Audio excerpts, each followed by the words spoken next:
Hello, welcome to Origami Club. Today we will show you how to make a paper fox.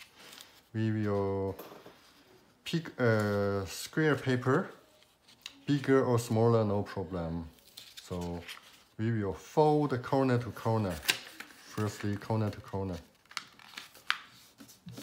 And to make a triangle.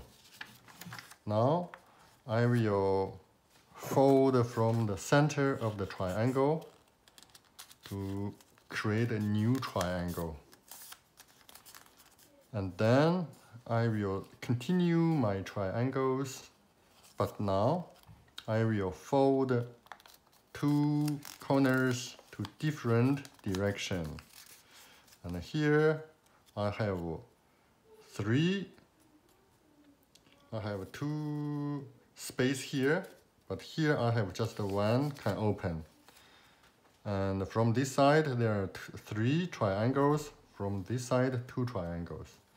So at this moment we will decide the head to which direction. If we want to our fox toward this direction, I will choose the three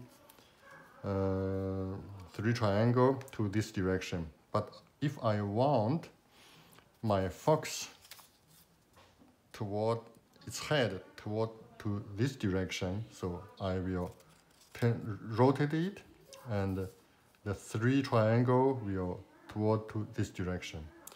So because here there are three foxes, here just the two foxes, I will choose my fox face toward this direction to make a balance.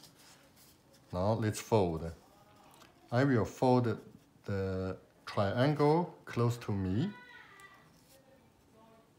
like this to create a line for future use. And then I will align this line to the center line to create a smaller triangle. And the second triangle also, same thing. I fold again and then I open again. And then I will insert my thumb to the center of the middle triangle and push this finger down, and I get the face of my fox.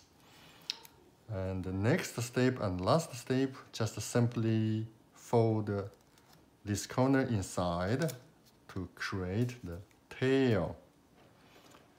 And now let's just paint the fox. And we do not need to paint very colorful, but if you like, you can paint blue or red or orange or some other colors you like. I won't paint it now because here I need a white fox. Now you can see two yellow for fox. This is a little bit orange. This is yellow, two red and two white. So the foxes will all be here. So thank you for watching, and please subscribe to my channel. Bye bye.